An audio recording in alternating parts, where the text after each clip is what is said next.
If Kyun-ho ever hears this, everything will fall apart. She lied to you. The recording echoed through the marble courtroom before anyone could stop it. If you're hearing this, then I have already stolen my own son's marriage. Every conversation died. Reporters lowered their cameras. Lawyers stared at one another.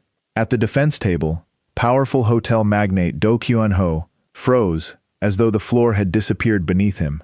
His wife, Ayana Cole, stood several feet away with tears streaming down her face, one hand pressed against the small silver recorder shaking in her fingers. Across the room, Kyun-ho's elegant mother, Seo Hye-jin, went pale. "Turn it off!" she screamed. "That recording is fake!" Nobody moved. The old voice continued. "Ayana never betrayed my son. I made certain he believed she did. I destroyed every piece of proof that could have saved her, because I couldn't allow that marriage to survive." A gasp rolled through the courtroom like thunder. Kyun-ho slowly turned toward his mother. His lips parted, but no words came. 3 years of anger, 3 years of accusations, 3 years of believing the woman he loved had chosen another man, all began collapsing in front of him. Then the recording reached one final sentence. "There is something else he doesn't know. Something I hid even from myself until it was too late." The recorder suddenly clicked off. Silence swallowed the room. Even the judge leaned forward. Kyun-ho whispered only one sentence. "Mother, what else did you hide?" Before anyone answered, let's return to the beginning. If unforgettable stories about love, heartbreaking misunderstandings, hidden family secrets, and impossible second chances keep you watching until the very end, take a moment to like this video, subscribe, and tell me where you're watching from in the comments. Now, let's go back to where everything truly began. 3 years earlier, dawn spread across the coastal city of Haejin, painting the glass towers with soft gold. Ayana Cole stood outside a small community music center, adjusting the sleeves of her cream-colored blouse before unlocking the front door. Children would arrive in less than an hour. Music had always been her refuge. After growing up moving between foster homes in Ghana, before earning a scholarship that eventually brought her to South Korea, she believed every child deserved one place where they could breathe without fear. Inside the center, tiny pianos waited in perfect rows. She smiled despite the exhaustion beneath her eyes. Her husband had worked through another night. Owning the country's fastest-growing luxury hotel empire meant Kyun-ho barely slept anymore. She missed him, but she never complained. Every evening she left handwritten notes in the kitchen. Every morning he quietly folded them into his wallet before leaving. Neither of them knew those little notes would soon become memories they would desperately wish they had protected. Several miles away, Do Kyun-ho stepped out of a black sedan in front of the headquarters of Aurora Crest Hotels. At 36, he had earned a reputation for solving impossible business crises without raising his voice. Employees respected him because he listened before speaking. Investors admired his discipline, but only one person could make the rigid businessman laugh without trying. Ayana. His assistant, Min Dae-sik, hurried beside him. "Sir, your mother already arrived." Kyun-ho frowned. "She wasn't scheduled. She said it couldn't wait." Upstairs, Seo Hye-jin stood inside the executive office, gazing over the skyline. Impeccably dressed and admired throughout Seoul's social circles, she carried herself with quiet authority. Few people knew how carefully she controlled every relationship around her.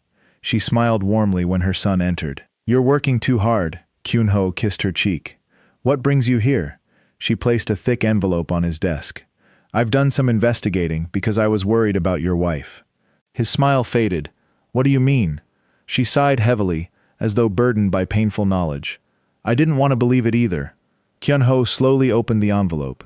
Inside were photographs. Ayana sitting across from an unfamiliar man in a cafe. Another photograph showed the same man handing her flowers. Another appeared to show him embracing her outside an apartment building. Kyun-ho stared silently. "Who is he?" "His name is Daniel Brooks," Hye-jin answered softly. "A foreign architect. They've been meeting for months." Kyun-ho looked up sharply. "No. I hired investigators because I noticed changes. I hoped I was wrong." She reached for his arm. "I'm so sorry." He pulled away. "Ayana would never do this." "Then ask her." She walked toward the door before pausing. "But prepare yourself for the truth." The office suddenly felt too small. Kyun-ho looked down again. The photographs looked convincing. Too convincing, yet something inside him resisted believing them. That evening, rain fell steadily across Haejin. Ayana hummed quietly while preparing dinner. The lights were warm. 2 bowls rested on the table beside a tiny handwritten note. "Welcome home. I saved your favorite soup." The front door opened. She smiled instantly. "You're finally." She stopped. Kyun-ho wasn't smiling. He quietly placed the envelope on the dining table. "Who is Daniel Brooks?" The smile disappeared from her face. "How do you know that name?" His heart sank. "Answer me." "He's helping me." "Helping you with what?" She hesitated. Not because she was guilty, but because she had promised someone she would keep a confidence until the right moment. That single pause became the most expensive silence of her life. Kyun-ho's voice hardened. "Why can't you answer?" Ayana looked directly into his eyes. "Please trust me a little longer." "I asked you one question." "I know." Tears began gathering in her eyes. "I just can't explain yet." He looked at the photographs again, then back at her. Every instinct told him the woman standing before him was incapable of betrayal. But doubt had already entered through a door someone else had carefully opened. Outside the apartment, hidden beneath a black umbrella across the street, Seo Hye-jin watched the lights through the rain. Her lips curled into the faintest smile. Then her phone vibrated. A message appeared from an unknown number. She still hasn't told him about the recordings. Hye-jin's smile vanished instantly. "Recordings?" she whispered. For the first time since setting her plan in motion, fear entered her eyes. Someone else knew the truth. Ayana barely slept that night. The untouched dinner had gone cold long before midnight. Kyun-ho stood for hours on the apartment balcony, staring into the rain without saying another word. Neither of them knew how to bridge the silence growing between them. Around 3 in the morning, Ayana quietly walked toward him carrying a blanket. She wrapped it over his shoulders without speaking. For a brief second, he almost reached for her hand. Almost. Instead, he whispered, "If you love me, tell me the truth." She closed her eyes. "I am trying to protect someone." His jaw tightened. "More than your husband?" Her lips trembled. She wanted to say no. She wanted to tell him everything. But the promise she had made weeks earlier weighed heavily on her heart. "Please, give me a few more days." He slowly removed the blanket from his shoulders and handed it back to her. "I don't know if I can." Those words hurt far more than shouting ever could. Morning arrived with heavy clouds hanging over Haejin. At the community music center, Ayana forced herself to smile as children filled the room with laughter. Tiny fingers stumbled across piano keys while she patiently corrected each note. Her warmth never disappeared in front of them, but behind every smile lived another unanswered question. During the lunch break, her closest friend, Miriam Adu, arrived carrying 2 cups of coffee. Miriam had moved from Accra years earlier and now worked as a family counselor. She noticed Ayana's swollen eyes immediately. "What happened?" Ayana hesitated before finally telling her everything except Daniel's secret. Miriam listened quietly. "You still haven't told him?" Ayana slowly shook her head. "I promised. Promises can destroy people if they're protecting the wrong thing." Ayana stared into her coffee. "I'm beginning to realize that." Across the city, Kyun-ho sat through an executive meeting without hearing a single presentation. Financial reports appeared on the screen. New hotel projects were approved. Investors asked questions. He answered automatically. His thoughts remained trapped inside that apartment, inside that pause. Why hadn't she denied it immediately? Why couldn't she explain? After the meeting, Min Dae-sik entered his office, carrying another folder. "Sir, what is it?" The investigators continued following Daniel Brooks. Kyun-ho looked up sharply. "I didn't ask for that." Da-shik looked uncomfortable. "Your mother instructed them before yesterday." He slowly opened the folder. More photographs. Daniel entering a recording studio. Ayana arriving 20 minutes later, the two leaving separately. Another image showed Daniel placing a small silver case inside Ayana's handbag. Kyun-ho felt his stomach twist. What's inside the case? Unknown. He closed the folder. Something about the photographs bothered him. Every image looked carefully framed. Perfectly timed. Almost too perfect. Before he could think further, his phone rang. His mother's name appeared on the screen. "Have you spoken with her?" Hye-jin asked gently. "Yes." "Did she confess?" Kyun-ho remained silent. "Silence is usually the loudest answer," she continued softly. "Don't let love blind you." He ended the call without responding. That afternoon, Daniel Brooks stepped into a quiet church near the harbor. He was in his early 40s, reserved, thoughtful, and carried permanent sadness in his eyes. He sat alone in the last pew until Ayana arrived minutes later. She placed a sealed envelope beside him. "Everything is ready." Daniel nodded. "Thank you." "How much longer?" she asked. "The lawyer says another week." She exhaled in relief. "Then I can finally tell Kyun-ho everything." Daniel looked at her with concern. "Are you sure it's safe?" "He deserves the truth." Daniel lowered his voice. "Someone has been following me." Ayana's expression froze. "Who?" "I don't know." Outside the church, parked across the narrow street, a man wearing a baseball cap quietly photographed both of them through a telephoto lens. He immediately forwarded the images to another phone. Seconds later, Seo Hye-jin stared at the fresh photographs on her screen. Her fingers tightened around the device. "So, you're still meeting him." But what truly unsettled her wasn't the meeting, it was the location. A church. Why would they meet inside a church? Something wasn't unfolding according to her plan. She immediately called someone. "Find out what they're hiding. Today." "Yes, ma'am." Meanwhile, Kyun-ho drove himself home unusually early. The apartment was empty. On the kitchen counter lay another handwritten note. "Don't skip dinner, I'll be home before 8. I still believe we'll be okay.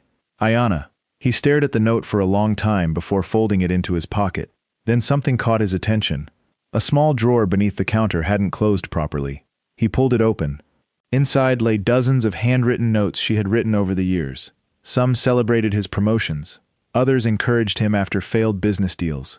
One simply read, "Even if the whole world misunderstands you someday, I'll still stand beside you." His breathing became uneven. Could a woman who wrote words like these truly be living a double life? Before he could answer himself, his phone buzzed again. Another anonymous message. This time it contained only an address and one sentence. "Come if you want to see the truth with your own eyes."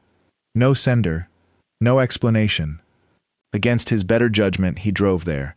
The address led to a quiet residential neighborhood on the outskirts of the city. He parked several houses away and walked carefully toward the building. His heartbeat quickened when he saw Daniel Brooks standing outside the entrance. Moments later, Ayana arrived carrying the same silver case from the photographs. Daniel smiled warmly before opening the building's front door. Ayana stepped inside after him. Kyun-ho felt the air leave his lungs. He waited. 5 minutes. 10. 15. Neither of them came back outside. Across the street, hidden behind tinted windows inside a parked luxury sedan, Seo Hye-jin watched her son's devastated expression through binoculars. "It's over," she whispered to herself. "He'll never trust her again." But inside the building, something entirely different was happening. Ayana carefully unlocked the silver case and removed a tiny digital recorder along with several aging cassette tapes. Daniel looked toward the closed curtains before speaking quietly. "These recordings can destroy powerful people." Ayana nodded. "Then it's finally time Kyun-ho learns who has been lying to him." Neither of them realized someone was already listening from the hallway outside the apartment door. A shadow slowly raised a phone and pressed record. The shadow outside the apartment door belonged to Park Jun-tae, a private investigator who had worked for Seo Hye-jin for nearly 12 years. He had buried scandals, intimidated witnesses, and collected secrets powerful families paid fortunes to erase. But as he pressed his phone closer to the door, the voices inside made even him uneasy. Daniel placed the oldest cassette into a small player. Static crackled through the room. Then a man's frightened voice emerged. "Mrs. Seo, I did what you asked. I changed the medical report and removed the child's name from the adoption registry. But if your son ever discovers—" A sharp female voice interrupted him. "My son will discover nothing." Ayana covered her mouth. Daniel stared at the cassette player as if he had heard the words 100 times and still could not accept them. Outside, Jontae's eyes narrowed. He knew Haejin had secrets. He had helped conceal many of them, but he had never heard anything about an adoption registry or a child. Inside the room, Ayana whispered, "Who was speaking?" Daniel reached for another tape. "My father." "Your father?" Before he died, he worked as an archivist at Mirai Women's Hospital. He recorded conversations whenever someone pressured him to alter official files. He was terrified, but he wanted proof in case they tried to blame him. Ayana looked toward the stack of tapes. "And Mrs. Seo was the one pressuring him?" Daniel nodded. "More than once." The second cassette began. This time Hee-jin's voice was younger, but unmistakable. "The baby must disappear from every record. My family cannot survive another scandal." a man answered. The mother has already signed nothing. We cannot legally separate them. Then create her signature. Ayana's face lost color. Whose baby? Daniel did not answer immediately. He removed a photograph from the silver case and placed it on the table. It showed a young woman lying unconscious in a hospital bed. Beside her stood a much younger Hae-jin, watching as a nurse carried away a newborn wrapped in a pale blanket. On the back of the photograph, one name had been written in faded ink, Lee Sun-hee. Ayana studied it. Who is she? Daniel's voice lowered. Kyun-ho's biological mother. Ayana stopped breathing. Outside the door, Jun-tae nearly dropped his phone. Everyone believed Seo Hye-jin had given birth to Kyun-ho. Her entire social identity had been built around being the devoted widow who raised her only son after her husband's early death. If Daniel was telling the truth, then the foundation of the Do family was a lie. Ayana slowly sat down. You told me these recordings involved financial crimes. They do. Daniel pulled out another envelope. But I didn't tell you everything, because I needed to confirm the tapes were genuine. Why involve me? Because my father left instructions. He wrote that if anything happened to him, the evidence had to reach Kyun-ho through someone he trusted completely. Ayana looked away. He doesn't trust me now. Then someone has worked very hard to make sure he doesn't. A floorboard creaked in the hallway. Ayana's head snapped toward the door. Jun-tae quickly stepped back, but his coat brushed against the wall. Daniel rose. Someone's outside. He moved toward the door. Jun-tae ran down the stairs just as Daniel pulled it open. Daniel saw only a disappearing shadow. Stay here, he said. He rushed after the intruder. Ayana grabbed the tapes and began returning them to the case. Her hands shook. She had come to help Daniel expose falsified hospital records connected to a charity audit. She had never imagined those records would lead directly to her husband's birth. Her phone vibrated. Kyun-ho's name appeared. She answered immediately. Where are you? His voice was cold. She looked at the open door. I can explain. Then come outside. Her eyes widened. She walked slowly to the window and pulled the curtain aside. Kyun-ho stood across the street beneath a street lamp, rain darkening his coat. His face held no anger now, only devastation.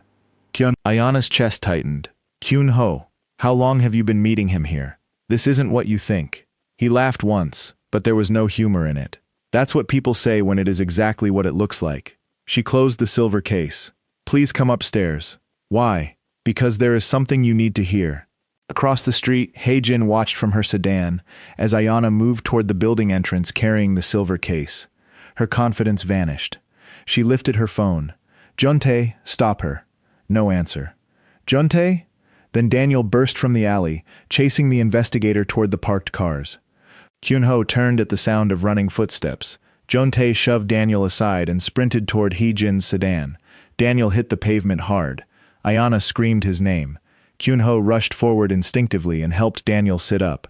Daniel's forehead was bleeding. He took one of the tapes, he gasped. Kyun-ho stared at him. What tapes? Ayana reached them seconds later, clutching the silver case. She looked from Daniel to Kyun-ho. The tapes your mother doesn't want you to hear. Kyun-ho's face hardened. Leave my mother out of this. Daniel wiped blood from his temple. Your mother is the reason any of this exists.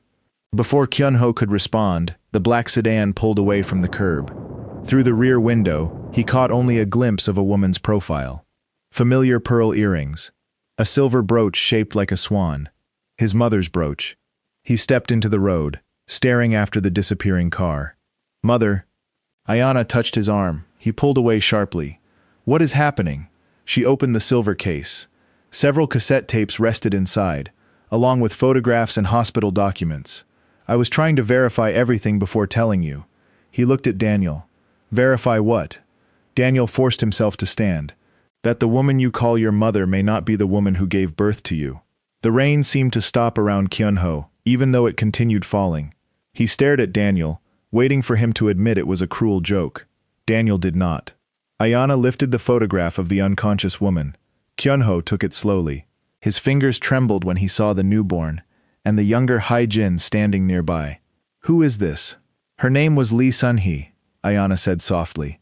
And according to these records, she gave birth to a baby boy on the same date you were born. Kyun-ho's eyes moved to the handwriting on the back. Something inside him shifted, a memory surfaced. When he was 8, he had found an old hospital bracelet hidden in his father's desk. The name printed on it had not been Seo Hye-jin. It had been Lee Sun-hee. His father had snatched it away and told him never to mention it again. He had forgotten the name until now. "Where is she?" he whispered. Daniel looked at Ayana, then back at him. "We don't know." A phone rang inside the silver case. None of them recognized it. Ayana carefully lifted a small prepaid device hidden beneath the documents. The screen showed one incoming call marked unknown.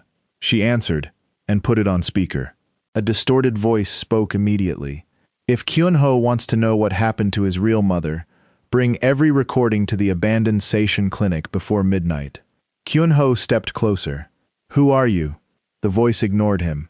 "Come alone, or the last person who knows the truth will die." The line went dead.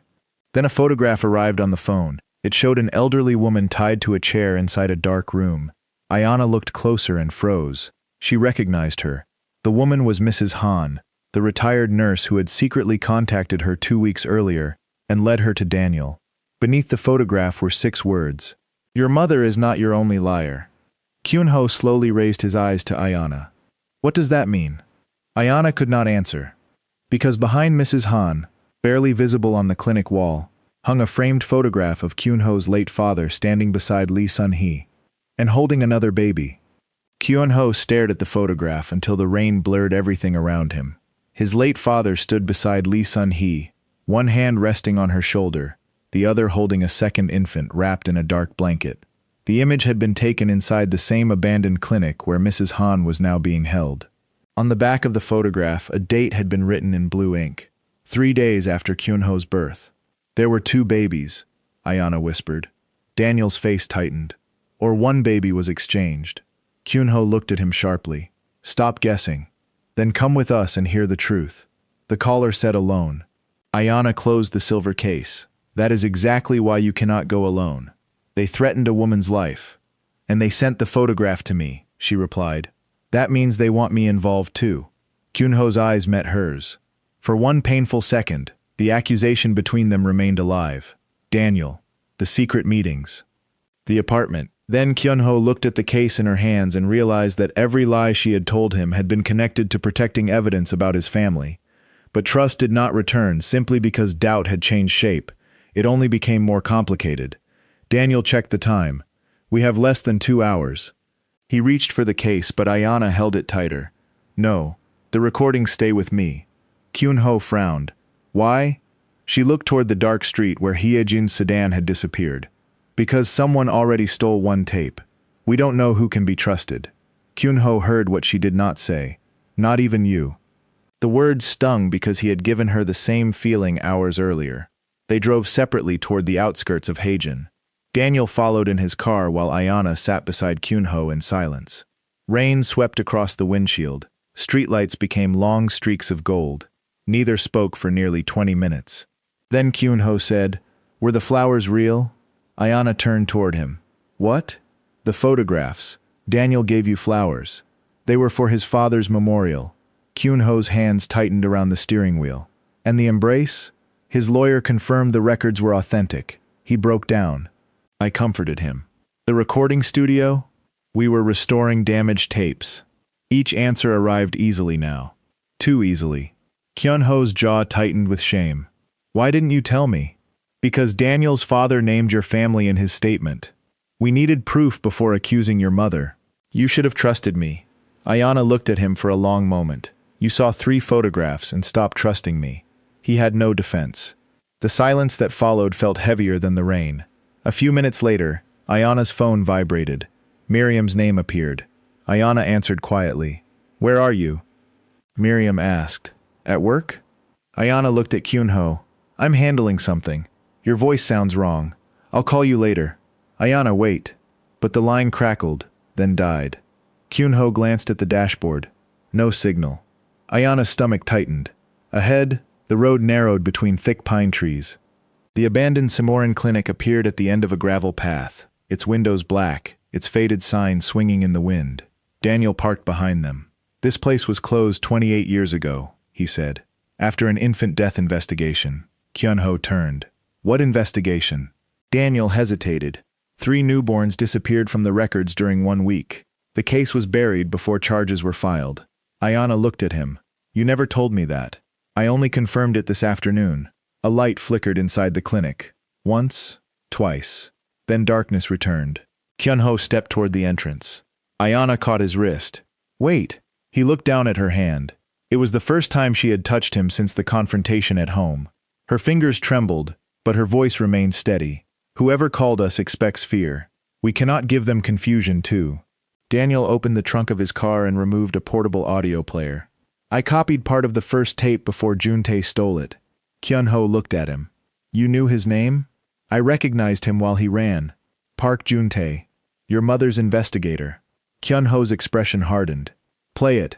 Daniel pressed a button. In the night, then Hae-jin's younger voice emerged. The child must be registered under my name before my husband changes his mind. A man answered. Which child? Hae-jin paused. The healthier one. The recording ended. Ayana's breath caught. Kyun-ho did not move. The healthier one.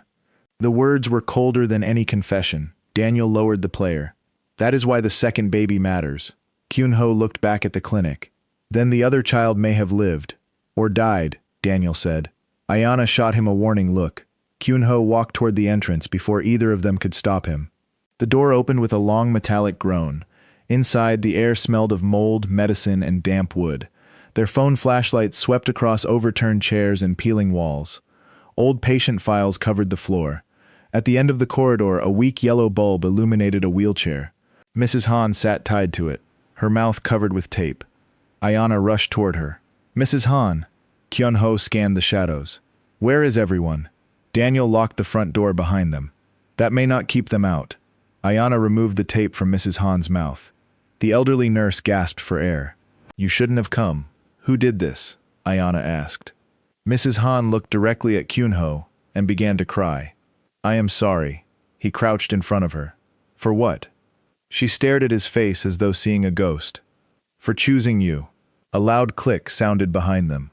Every light in the clinic came on at once. Kyun-ho turned.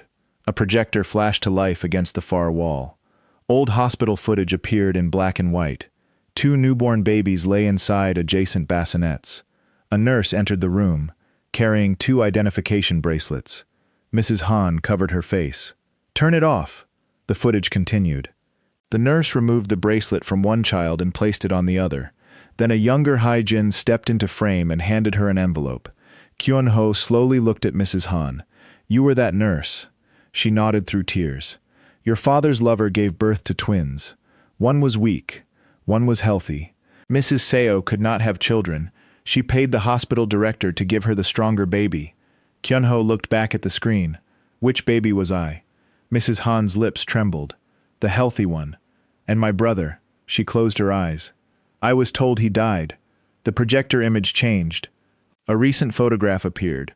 A man stood outside a train station wearing a dark coat. His face was partly turned away, but the resemblance was unmistakable. Same height, same jawline, same eyes. Kyun-ho stopped breathing. Beneath the photograph were 4 words. Your brother is alive. Ayana stepped closer to the screen. Who sent this? Mrs. Han shook her head. I don't know, but he found me 6 months ago. Kyun-ho turned. My brother found you? Yes. What did he want? The truth. A speaker hidden somewhere above them crackled. A man's voice filled the clinic. Calm. Controlled. Familiar. No, brother. I wanted something more than the truth. Kyun-ho looked toward the ceiling. The voice continued. I wanted you to lose the life that was stolen for you. Ayana's face went pale. Kyun-ho followed her gaze toward the projector. A new video began playing. It showed Ayana entering Daniel's apartment on several different nights. Then the footage changed. A bedroom door opened. Daniel walked out wearing only a white shirt. The angle made it look intimate. Kyun-ho stared at the screen. Ayana stepped toward him. That was edited. The voice above them laughed softly. Kyun-ho looked at Ayana, and the doubt he had been fighting returned with brutal force. Tell him, the voice said. Tell your husband why you visited Daniel at midnight. Ayana's lips parted. Daniel looked at her sharply. Don't. Kyun-ho turned toward him. Don't what? Ayana's eyes filled with fear. Not guilt, fear. Kyun-ho. There is something I did not tell you. His face hardened. Another secret? It was not about an affair. Then what was it about? She glanced at Daniel, then back at him. The night those videos were taken, I was not meeting Daniel for the recordings. The speaker crackled again. Now we are getting closer. If you believe a marriage can survive painful truth but not deliberate lies, comment truth below. Because what Ayana says next will decide whether Kyun-ho saves her or walks away forever. Kyun-ho stepped closer to his wife. Why were you there? Ayana looked at the silver case in her hand, then slowly opened a hidden compartment beneath the tapes. Inside rested a sealed medical envelope. Her fingers shook as she handed it to him. Because I was trying to protect you from this. Kyun-ho tore it open. A laboratory report slipped into his hands. He read the first line, then the second. His face changed. This says Daniel and I share biological markers. Daniel lowered his eyes. Ayana whispered, Daniel is not the man I was cheating with. Kyun-ho looked up. She finished the sentence that destroyed every assumption he had made. He may be your twin brother. Before anyone could react, the clinic doors slammed shut. Gas began pouring through the ceiling vents, and the unknown voice whispered through the speakers. Only one of you was supposed to survive the first time. The gas descended in thin white streams, curling from the ceiling vents like smoke searching for lungs. Ayana covered her mouth with her sleeve. Daniel grabbed the wheelchair and pulled Mrs. Han away from the center of the room. Kyun-ho turned in a slow circle, searching for an exit while the clinic doors shuddered under an automatic lock. There must be another way out, Ayana said. Her voice already sounded strained. Old clinics had service passages, Daniel replied. Laundry routes, medical waste tunnels. Kyun-ho moved toward the wall and ripped down a rotting curtain. Behind it was nothing but cracked tiles. The speaker above them hissed. You have 7 minutes. Kyun-ho looked up. Who are you? The son your mother discarded. Show yourself. You have spent your entire life being seen. Let someone else remain invisible for once. Ayana stared at Daniel. If Daniel might be his twin, then who is speaking? Daniel's face hardened. The test was incomplete. Kyun-ho looked at him sharply. You said we shared biological markers. We do. Then explain. Daniel reached into his coat, removed a folded page, and handed it to him. The laboratory found a close male-line relationship. Twin was one possibility. Half-brother was another. Kyun-ho's eyes narrowed. You let Ayana believe you were my twin. I let her believe what the evidence suggested. That is not an answer. Because I did not have one. The gas thickened. Mrs. Han began coughing violently. Ayana knelt beside her and loosened the fabric around her neck. We can argue after we get her out. Kyun-ho forced his attention back to the room. The projector flickered. For 1 second the image disappeared, revealing a ventilation diagram painted faintly on the wall behind the screen. There, he said. Daniel pulled the projector aside. A narrow maintenance hatch sat near the floor, sealed by rusted screws. Kyun-ho kicked it once. The metal groaned but held. He kicked again. Pain shot through his ankle. Daniel joined him. Together they struck the hatch until one hinge tore loose. Ayana helped Mrs. Han from the wheelchair. The elderly nurse could barely stand. I cannot crawl, she whispered. Then we carry you, Ayana said. Kyun-ho removed his jacket and wrapped it around Mrs. Han's shoulders. He crouched. Get on my back. She stared at him through tears. After what I did to you, you can apologize outside. She climbed onto him with trembling arms. Daniel entered the maintenance tunnel first, using his phone flashlight. Ayana followed.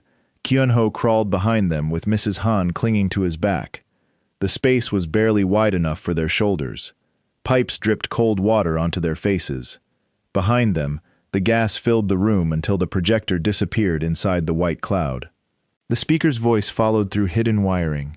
You always were the stronger one. Kyun-ho stopped. You can see us. A soft laugh answered. I have been watching you for years. Then you know Ayana has nothing to do with this. She married you. That made her part of it. Ayana looked back over her shoulder. What do you want from him? What was taken from me? His company? His name? His mother? His childhood? His place in the world? Daniel continued crawling. You cannot take a childhood from someone who already lived it. Watch me. A metallic sound echoed ahead. Daniel froze. The tunnel is closing. A steel barrier was descending from the ceiling several meters in front of them. Move! Ayana shouted. Daniel crawled faster and slipped beneath it. Ayana reached the barrier next. She pushed her hands under the lowering metal and squeezed through. Kyun-ho was still several feet behind, slowed by Mrs. Han's weight. "Leave me," she begged. "No. You will both die." I said no. Ayana lay flat on the other side and reached through the shrinking gap. "Give her to me." Kyun-ho shifted Mrs. Han carefully from his back. Ayana and Daniel pulled the nurse under the barrier. The opening dropped below Kyun-ho's shoulders. He lunged forward. His chest struck the floor. The steel edge pressed against his back. Ayana grabbed both his hands. "Kyun-ho." Daniel wedged a broken pipe beneath the barrier. It bent instantly. Kyun-ho pushed with his elbows, while Ayana pulled. The metal scraped across his shoulder, tearing his shirt and skin. Then he slid through, just as the pipe snapped. The barrier crashed behind him. For several seconds no one spoke. Kyun-ho lay on the damp floor, breathing hard. Ayana touched his bleeding shoulder. "You're hurt." He looked at her hand against his skin. For the first time that night, the fear in his eyes was not about betrayal, recordings, or hidden brothers. It was about her. "Are you breathing properly?" he asked. "I'm fine." "That was not my question." She met his gaze. "Yes." The speaker crackled again. "Touching." Kyun-ho sat up. "You want me. Let them leave. You still think this is only about you." A red light appeared at the far end of the tunnel. Daniel helped Mrs. Han stand. "We keep moving." The tunnel opened into an old underground records chamber. Metal shelves stretched through darkness, filled with patient files swollen by humidity. One desk lamp burned in the center of the room. On the desk sat a black folder labeled Do Kyun-ho. Beside it rested another folder labeled Daniel Brooks, and between them was a third folder with no name. Kyun-ho approached slowly. The unnamed folder contained a birth certificate. The child's name had been blacked out, but the mother was listed as Lee Sun-hee. The father's line read, Do Sung-jae, Kyun-ho's late father. The birth date was 5 years after Kyun-ho's. Ayana's eyes moved across the page. "This child was not your twin." Daniel opened his own file. His birth certificate named different parents. "I was adopted from the same hospital," he said quietly. "My father never told me." Kyun-ho stared at him. "Then why do we share biological markers?" Mrs. Han's breathing changed. Everyone turned toward her. She looked at Daniel with horror. "What was your mother's name?" Daniel handed her the certificate. She read it, and the little color left in her face disappeared. "No." "What?" he asked. Mrs. Han sank into a chair. "Your mother was Lee Sun-hee's younger sister." Daniel stared at her. "Then Kyun-ho and I are cousins." "Yes." "And the other child?" Mrs. Han looked toward the unnamed file. "Kyun-ho's half-brother." The speaker went silent. The silence was worse than the voice. Ayana opened the black folder labeled with Kyun-ho's name. Inside were photographs taken over many years. Kyun-ho at school. Kyun-ho at his father's funeral. Kyun-ho entering university. Kyun-ho at the opening of his first hotel. Kyun-ho and Ayana on their wedding day. On the back of every photograph, the same sentence had been written. "He lived my life." Kyun-ho reached the final photograph and froze. It showed Ayana leaving the music center 6 months earlier. A red circle had been drawn around her face. Beneath it were 4 words. "She will make him bleed." Kyun-ho looked up. "He targeted you," before the photographs of Daniel. Ayana's throat tightened. "Then the affair was never your mother's idea alone." Daniel opened another envelope. Inside were bank transfer records from an anonymous company to Park Jun-tae. The payments began 8 months earlier. "Jun-tae was working for 2 people," he said. "Your mother and your half-brother." Kyun-ho felt the room tilt. His mother had created the lie, but someone else had sharpened it into a weapon. "Why would my mother cooperate with him?" Mrs. Han whispered. Maybe she did not know who he was. The desk phone rang. No one touched it. It rang again. Kyun-ho picked it up. "What do you want?" The voice answered without distortion this time. It was low, controlled, and disturbingly similar to Kyun-ho's own. "I wanted you to doubt your wife. Your mother wanted you to divorce her. For once, we wanted the same thing." "Why?" "Because she was getting too close to the records." "And what do you want now?" "The truth to become expensive." A monitor on the wall switched on. Live security footage appeared. Hee-jin sat inside Kyun-ho's penthouse, speaking urgently to Jun-tae. The silver case lay open on the table between them. They had the stolen tape. The half-brother's voice continued. "Your mother thinks she is destroying the last recording." On the screen, Hee-jin removed the cassette and struck it with a hammer. Plastic shattered across the table. But that was only a copy. Kyun-ho's grip tightened around the phone. Where is the original? Closer than you think. The monitor changed to another camera. Miriam sat inside Ayana's music center, tied to a chair. A small recorder rested on the piano in front of her. Ayana stopped breathing. Miriam? The half-brother spoke again. Your wife's friend has the recording your mother never found. The recording that explains why she stole you, and what your father did to keep you. Ayana stepped toward the screen.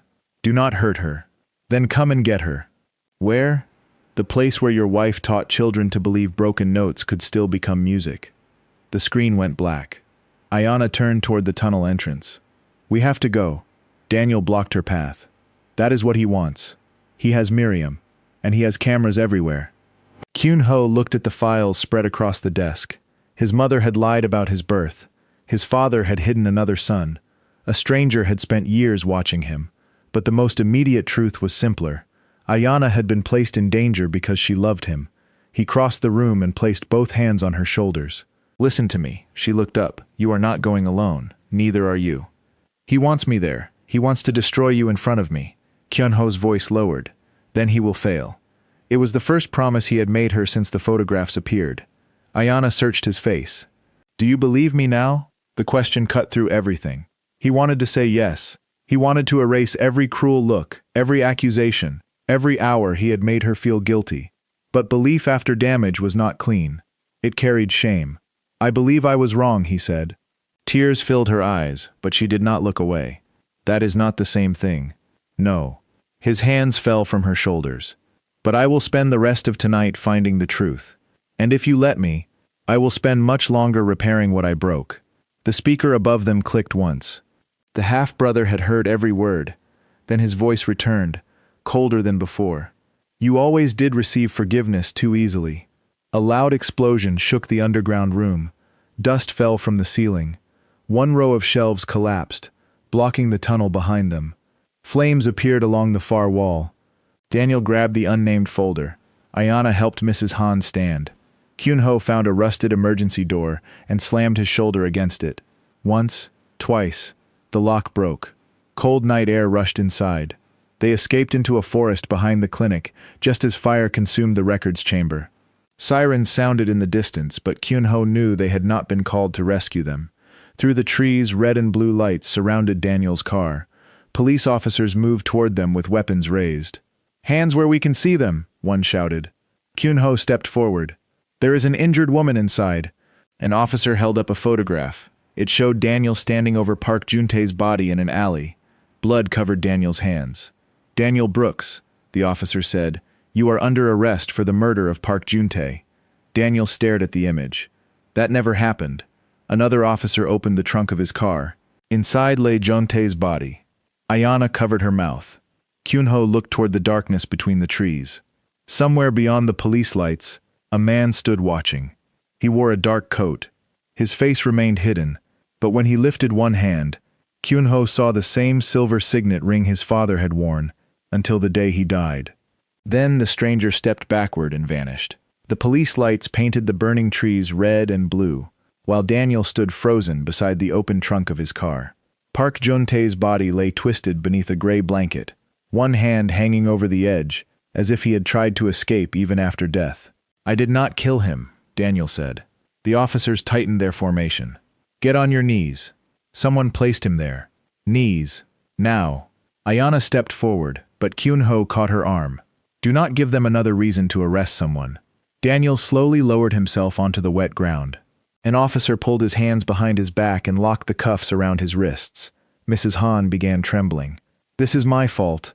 Ayana held her upright. No, the person doing this wants all of us blaming ourselves. Kyun-ho watched the darkness beyond the trees. The stranger with his father's ring had disappeared, but the message was clear. He could reach their homes, their cars, their friends, and now the police. This was not revenge carried out in anger. It had been designed for years. The lead detective approached. Inspector Lim Tae-wook was a broad-shouldered man in his 50s, with tired eyes and a scar near his chin. Do Kyun-ho? Yes, we received an anonymous report that Daniel Brooks kidnapped Mrs. Han, murdered Park Jun-tae, and brought you here to destroy evidence. Kyun-ho looked toward the burning clinic. Convenient. Do you deny it? I deny almost everything you were told. Inspector Lim studied him. Almost? Kyun-ho glanced at Daniel. There was evidence inside that building. Someone set the fire after trapping us underground. Evidence of what? Ayana answered, before Kyun-ho could. Illegal adoptions, falsified hospital records, and the concealment of Kyun-ho's biological family. The detective's expression barely changed, but his eyes sharpened. That is a serious claim. Then stop the fire department from washing away what remains. Inspector Lim signaled 2 officers. Secure the ruins. Daniel was pulled toward a police vehicle. He turned to Ayana. The original recording is at the music center. Do not let anyone play it until you make a copy. An officer shoved him forward. Keep moving. Daniel, Ayana called. He looked back once. Do not trust the date on the tape. The door slammed behind him. Kyun-ho frowned. What does that mean? Ayana shook her head. I don't know. Inspector Lim ordered them to come to the station for statements, but Kyun-ho refused to leave Miriam tied inside the music center. After a tense argument, the detective agreed to send officers ahead. Kyun-ho, Ayana, and Mrs. Han were placed in separate vehicles. During the drive, Ayana sat beside Kyun-ho in the back seat of an unmarked police car. A uniformed officer drove while another followed behind. Ayana kept looking through the rear window. We are being followed. Kyun-ho turned slightly. A black motorcycle remained 3 cars behind them. It changed lanes whenever they did. Officer, Kyun-ho said, take the next exit. The driver glanced at him through the mirror. We have orders to go directly to the music center. Someone is following us. The officer looked back. The motorcycle suddenly accelerated, pulled beside the car, and the rider raised one hand. Ayana saw the object first. Down. She dragged Kyun-ho toward the floor as the side window exploded. Glass rained over them. The driver swerved. The motorcycle disappeared into traffic before the second police vehicle could react. The car stopped against the barrier. Kyun-ho lifted his head. Blood ran from a cut near Ayana's eyebrow. Are you hurt? It's only glass. He touched her face carefully, anger shaking beneath his fingers. You saw him before I did. I was already watching. Because you knew he would come. Because I no longer believe safety lasts more than a minute around your family. The words were honest, not cruel, and that made them hurt more. The officer called for backup.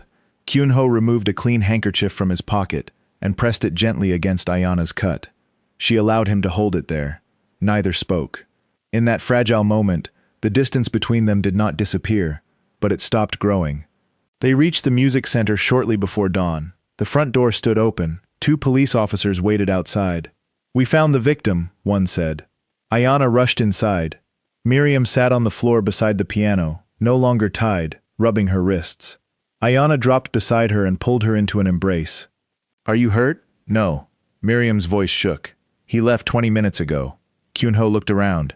Did you see his face? Only once. Describe him.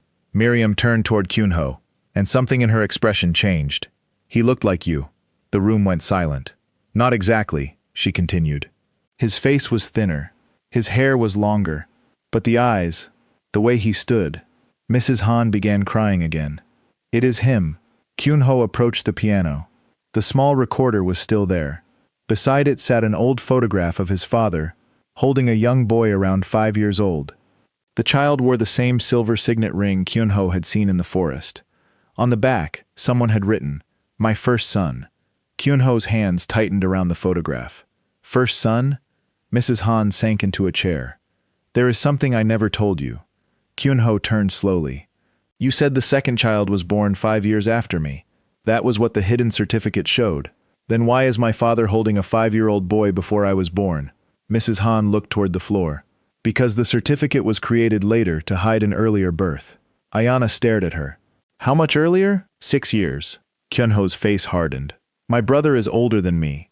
Mrs. Han nodded. His mother was Lee Sun-hee. Your father promised to marry her, but his family refused. When the boy was born, they sent him away. Years later, your father returned to Lee Sun-hee. You were born from that reunion. Kyun-ho struggled to breathe. Then why did Hye-jin take me? Because your father married her for business. She could not have children. When he threatened to leave her and bring you and Lee Sun-hee into the family, she took you first. Ayana looked at the recorder. And the older son? He was already living in an institution under another name. What name? Mrs. Han whispered. Jang Moo-jin. Kyun-ho repeated it, as if the name had been waiting inside him. Jang Moo-jin. Miriam pointed toward the recorder. He forced me to listen to part of it.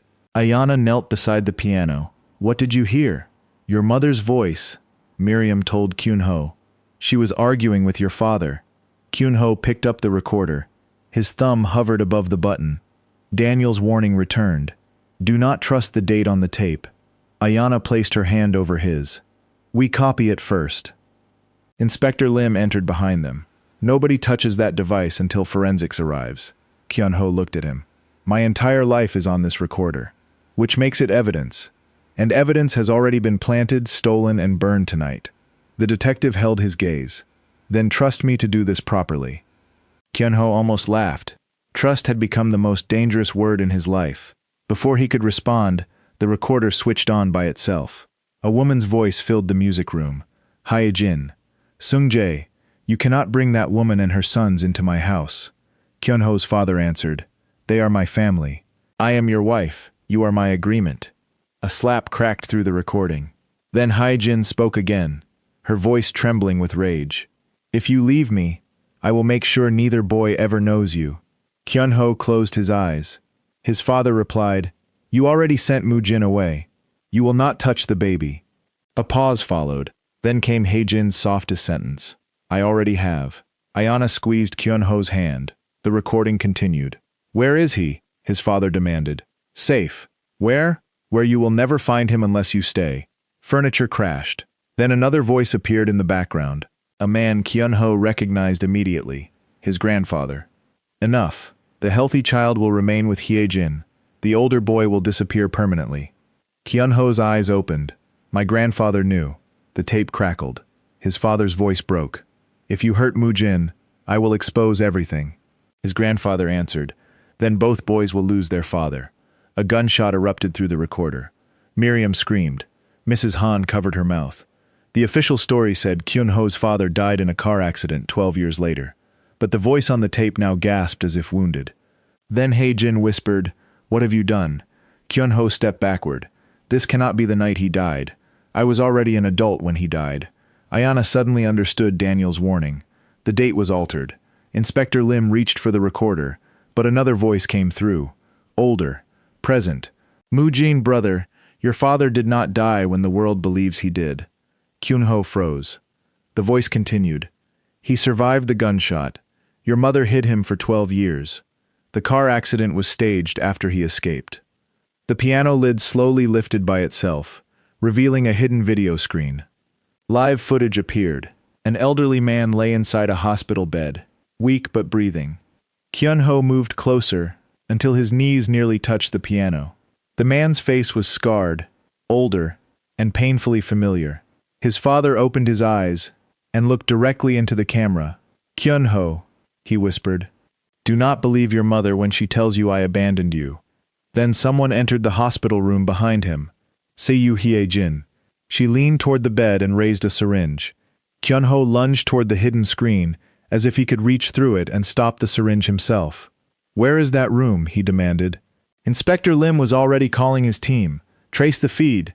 On screen, Hae-jin stood beside the hospital bed, her hand steady, her face unreadable.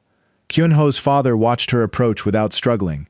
He looked exhausted rather than frightened, as though he had expected this moment for years. Hae-jin, he whispered, you should have let the truth die with me. She removed the cap from the syringe. I tried. Ayana gripped Kyun-ho's arm. There must be something in the video. Miriam leaned toward the screen. The window. Beyond the hospital glass, a red bridge light blinked through thick fog. Inspector Lim turned to an officer.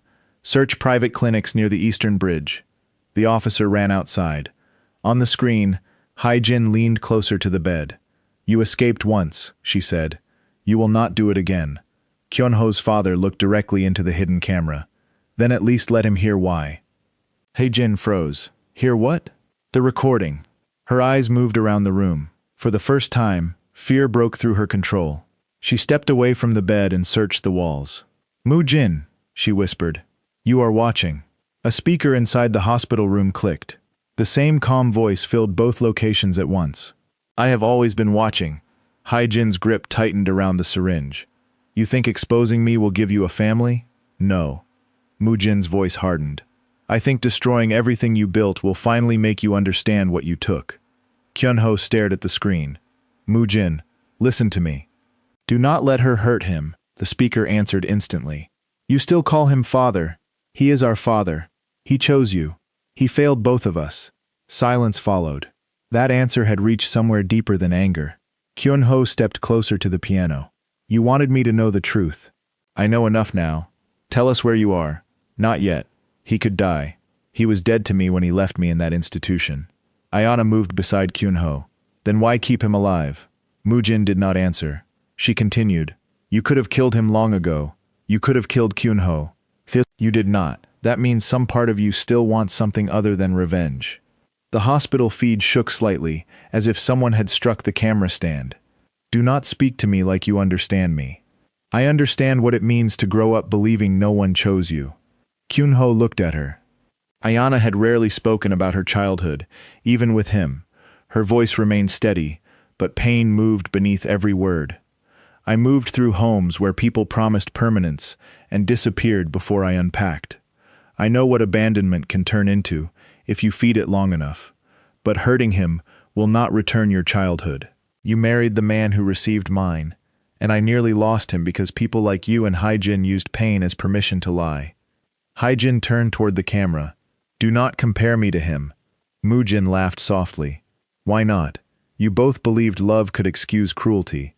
The live feed suddenly zoomed in on the syringe.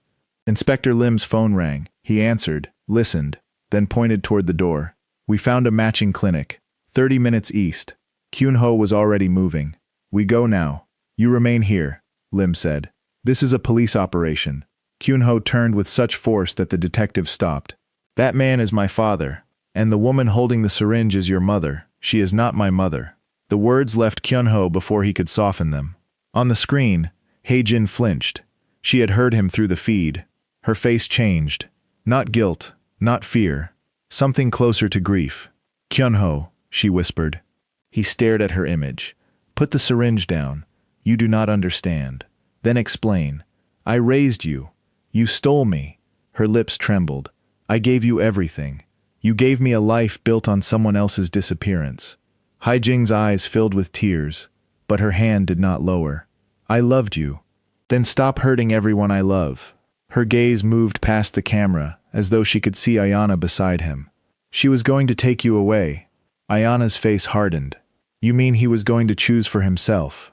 He would have abandoned the family. You mean he would have stopped obeying you? Hae-jin looked back at Kyun-ho. She changed you. He shook his head. She helped me become someone you could not control. The syringe slipped slightly between Hae-jin's fingers. Behind her, Kyun-ho's father lifted one trembling hand and touched her wrist. Enough, he said. Let the boys live. Her face twisted. You do not get to ask that after what you did. I know. You loved Sun-hee. Yes.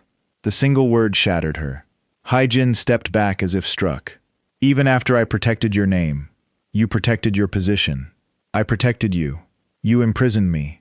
The hospital door suddenly burst open. A masked man rushed inside and struck Hae-jin from behind. The syringe flew across the floor. Kyun-ho shouted, Father! The masked man dragged Hae-jin away from the bed and pointed a gun at Kyun-ho's father. Moo-jin's voice disappeared from the speaker. The attacker pulled off his mask. Park Jun-tae. Alive, Miriam gasped. Inspector Lim stared at the screen. That body in Daniel's trunk was not him. Jun-tae looked directly into the hidden camera. You have all been chasing the wrong man. Kyun-ho's breathing changed. Where is Moo-jin? Jun-tae smiled. Closer than you ever imagined. Hae-jin pushed herself up from the floor. You betrayed me. You stopped paying attention. I paid you for 12 years. Moo-jin offered something better. What? Jun-tae glanced toward Kyun-ho's father. A name. The camera shifted. Someone entered the room behind Jun-tae. Daniel. His hands were no longer cuffed. Ayana stepped back from the screen. No. Daniel removed his coat and rolled up his sleeve. On his forearm was a faded institutional number, matching the one visible in young Moo-jin's childhood file. Kyun-ho stared in disbelief. Daniel? Daniel looked into the camera. The softness was gone from his face. Even his posture had changed. Daniel Brooks was the name my adoptive father gave me. His voice lowered into the exact tone they had heard through every speaker. But before that, I was Jang Moo-jin. Ayana covered her mouth. Every secret meeting, every restored tape, every warning, every carefully placed discovery rearranged itself into something darker. Kyun-ho whispered, "You were beside us the entire time. I needed you to trust me. You framed yourself for murder. I needed the police looking in the wrong direction." Inspector Lim grabbed his phone. "How did you escape custody?" Daniel smiled without humor. "Ask the officer who drove the transport van. He spent 6 years at the same institution." Ayana stepped toward the screen. "Was any of it real?" Daniel's eyes moved to her. For the first time, pain interrupted his control. "More than I intended. You used me, yes. You made my husband believe I betrayed him." Daniel looked at Kyun-ho. That doubt was already inside him. I only gave it a face. Kyun-ho flinched, because the cruelty carried truth. Daniel continued, "I wanted him to feel what it was like to be chosen second. To watch the person he loved walk toward someone else." Ayana's voice broke. "I never walked toward you." "No." Daniel's expression softened. "You were simply the first person who treated me like I was not damaged." Kyun-ho stepped closer. "Then let her go. She is not here. You made her part of this. Because she was the only thing you could not replace." Hae-jin crawled toward the fallen syringe. Jun-tae saw her and kicked it away. Daniel turned toward Kyun-ho's father. "Tonight ends one of two ways. He confesses everything publicly, or the man both of us called father dies before choosing either son again." The screen split into 2 images. One showed Kyun-ho's father in the hospital bed. The other showed a press conference room, already filled with journalists. A podium waited beneath the Aurora Crest logo. Daniel looked into the camera. "Come alone, brother. Bring the original recording.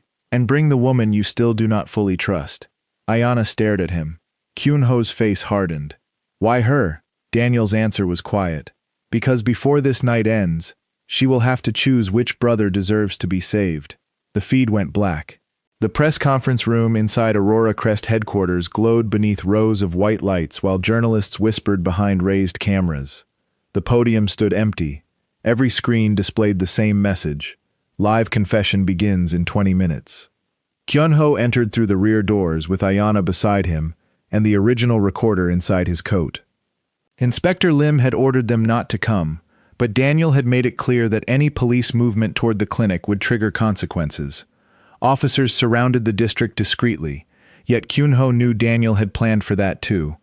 Ayana walked with quiet strength, though the cut above her eyebrow had begun bleeding again. "You should have stayed with Miriam," Kyun-ho whispered. "He asked for me." "That does not mean you had to come." She looked at him. "You still think protection means making decisions for me." The truth stopped him. She continued, "I am here because Daniel used me. Hae-jin tried to destroy me. And your father's silence helped create all of this. I deserve to hear how it ends." Kyun-ho nodded slowly. "You do." It was a small answer, but it carried the first sign that he was learning to love her, without controlling the shape of her courage. The lights suddenly dimmed. Daniel appeared on the central screen inside the private clinic room. Kyun-ho's father lay behind him. Hae-jin sat tied to a chair near the wall. Jun-tae stood beside the door holding a gun. Daniel wore the same calm expression he had carried through every meeting with Ayana, but now the kindness had disappeared. "Place the recorder on the podium," he said. Kyun-ho approached the stage. "Release them first. You are still negotiating from the life they gave you, and you are still punishing everyone, except the people who abandoned you." Daniel's jaw tightened. "Put it down." Kyun-ho placed the recorder on the podium. Every camera focused on it. Daniel nodded toward the journalists. "Tell them who you are." Kyun-ho looked into the lights. For most of his life, he had spoken before investors without fear. But this confession was not about business. It was about dismantling the identity that had protected him. "My name is Do Kyun-ho," he began. "But the name, family history, and inheritance attached to me were built through kidnapping, falsified records, and violence." The room erupted. Reporters shouted questions. He raised one hand. "Let me finish." Silence returned slowly. "Seo Hae-jin is not my biological mother. My biological mother was Lee Sun-hee. She had 2 sons with Do Sung-jae. My older brother was sent away. I was taken and registered as Hyejin's child. Daniel watched without blinking. Kyun-ho continued, "My brother grew up believing I replaced him. He was not wrong to believe he had been robbed.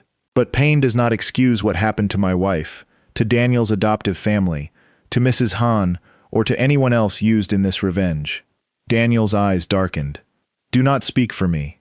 Then come here and speak for yourself. You want me standing beside you now? I want you alive when this ends." Daniel laughed bitterly. "You think that makes you noble? No, it makes me guilty." Ayana looked at him sharply. Kyun-ho faced the cameras. "When my wife was accused of betrayal, I chose evidence that confirmed my fear instead of the woman who had never given me a reason to doubt her. I humiliated her with silence. I demanded trust while offering none. No conspiracy forced me to do that. That failure was mine." Ayana's eyes filled with tears. Daniel's face changed, but only for a second. Kyun-ho turned toward the screen. "You wanted me to lose what I loved. You succeeded," Ayana's breath caught. "But whether she ever returns to me will be her choice, not my reward for discovering the truth." The room became completely still. Daniel looked away. Behind him, Kyun-ho's father began speaking. "Mujin." Daniel turned. The old man struggled upright. "I chose cowardice before either of you could choose anything. I allowed my family to erase you. I allowed Hyejin to take Kyun-ho. Then I spent years pretending I was trapped, when the truth is that I feared losing power." Daniel's eyes filled with rage. "Do not confess now, because cameras are watching. I am confessing because you are. I was a child. I know. You never came. I searched after it was already too late. You stopped." Kyun-ho's father lowered his head. "Yes." Daniel stared at him, waiting for another excuse. None came. "Why?" he asked. "Because finding you would have exposed me. And I chose my name over my son." The answer struck harder than any lie. Daniel's gun hand dropped slightly. Hyejin began crying. "Sung-jae, stop." He looked at her. "You wanted love so badly that you turned it into ownership." She shook her head. "I raised Kyun-ho." "You did." "I loved him." Kyun-ho spoke from the conference room. "Then tell the truth about Ayana." Hyejin closed her eyes. Every camera waited. Daniel looked toward her. "Say it." Her shoulders collapsed. "Ayana never cheated." The confession traveled through the speakers. "I hired investigators. I paid Juntae to photograph her. I arranged the angles. I sent the images to Kyun-ho. I wanted him to divorce her before she uncovered the hospital records." Ayana's tears fell silently. Hyejin continued. "The anonymous messages were mine at first. Later, Mujin took control of Juntae and used the same plan for revenge." Kyun-ho looked at Ayana. She did not look back. Hyejin's voice broke. "I thought if she left, my son would remain mine." Ayana finally spoke. "He was never yours to possess." Hyejin bowed her head. Juntae suddenly raised the gun. "Enough confession." Daniel turned toward him. "What are you doing?" "You promised me immunity and ownership shares. You murdered the man placed in the trunk. A homeless man no one would identify quickly." Inspector Lim, listening from an adjacent room, immediately signaled his officers. Juntae aimed at Daniel. "You were supposed to destroy them, not forgive them." Daniel stepped between the gun and his father. "Put it down. Move." "No." The gun fired. Ayana screamed. Daniel staggered backward, clutching his side. Kyun-ho ran toward the screen, as if distance could be defeated by force. Police stormed the clinic room seconds later. Juntae fired again, but Inspector Lim's officers disarmed him and forced him to the floor. Hyejin was freed. Kyun-ho's father reached toward Daniel as he collapsed beside the bed. "Mujin." Daniel looked at him through fading consciousness. "Do not call me son now." "Then tell me what to call you." Daniel's breathing weakened. "Call me by the name I survived with." The old man nodded through tears. "Daniel." Paramedics rushed in. The live feed continued as they pressed bandages against his wound. Ayana closed her eyes. Kyun-ho stood beside her, helpless. Then Daniel opened his eyes and looked toward the camera. "Ayana." She stepped closer to the screen. "I'm here." "I am sorry," her voice trembled. "Survive long enough to prove it." The faintest smile touched his face before the paramedics carried him away. 3 months later, the truth had torn through the Do family empire. Hyejin was charged with kidnapping, document falsification, unlawful confinement, obstruction, and conspiracy. Juntae faced murder charges and a long list of additional crimes. Kyun-ho's grandfather's estate was placed under investigation, and several former hospital officials were arrested. Kyun-ho's father gave a complete statement before undergoing surgery. He survived, but his reconciliation with both sons would not be simple or immediate. Daniel survived the gunshot. He accepted responsibility for kidnapping, surveillance, evidence manipulation, and endangerment. His cooperation reduced his sentence, but it did not erase what he had done. Ayana visited him once before his transfer. He sat behind thick glass, thinner than before. "Do you hate me?" he asked. "No. That is worse." "I understand why you became angry," she said. "I do not excuse what you became because of it." He nodded. "And Kyun-ho? He is learning that remorse is not the same as repair." Daniel looked down. "Do you still love him?" Ayana paused. Love was never the only problem. Outside the prison, Kyun-ho waited beside the car, but did not ask what Daniel had said. He had learned that love did not entitle him to every private thought. Instead, he handed her an envelope. Inside were documents transferring 51% of Aurora Crest's controlling shares into an independent foundation supporting adoptees, foster children, and victims of illegal family separation. "Why are you showing me this?" she asked. "Because I used to think protecting my family meant protecting the company.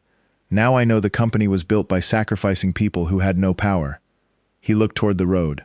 "I cannot undo what happened, but I can stop benefiting from it." Ayana studied his face. "And what do you expect from me?" "Nothing." That answer mattered more than any apology. 6 months later, the community music center reopened after renovation. It was larger now, but Ayana had refused to let Aurora Crest's name appear on the building. Children filled the rooms with unfinished melodies. Kyun-ho volunteered quietly every Saturday, repairing instruments, carrying chairs, and leaving before anyone praised him. He never asked Ayana when she would come home. He never pressured her to forgive him. One evening, after the final child left, Ayana found him alone beside the piano where the recording had first played. "You missed a broken key," she said. He looked up. "I was waiting for the expert." She sat beside him. For a while, neither spoke. Then she placed one of her old handwritten notes on the piano. The paper was worn from years inside his wallet. It read, "Even if the whole world misunderstands you someday, I'll still stand beside you." Kyun-ho stared at it. "I did not stand beside you. No. I may never forgive myself. That is not healing." He looked at her. "What is?" "Learning enough not to repeat it." She rested her hand on the damaged key. "Trust does not return because the truth arrives. It returns when someone behaves differently after the truth." Kyun-ho nodded. "Then I will keep behaving differently." Ayana's eyes softened. "Not for me. For myself first." "Good." The silence between them changed. It was no longer punishment. It was space. Kyun-ho slowly placed his hand beside hers, not touching, waiting. Ayana looked at the small distance between their fingers. Then she closed it. Their hands met gently. No dramatic promise. No instant repair. Just a choice to begin honestly. Outside, rain started falling over Heijin, but this time neither of them feared what it might wash away. The lies had already been exposed. The debts had already begun to be paid. And for the first time, their love was not being held together by secrets, assumptions, or fear. It was being rebuilt by truth. If this story reminded you that love cannot survive without trust, but broken trust can still heal through truth, accountability, and patience, like this video, subscribe, and share it with someone who believes forgiveness should be earned, not demanded. As this story comes to an end, one truth stands above everything else. Trust is one of the most precious gifts we can ever give another person.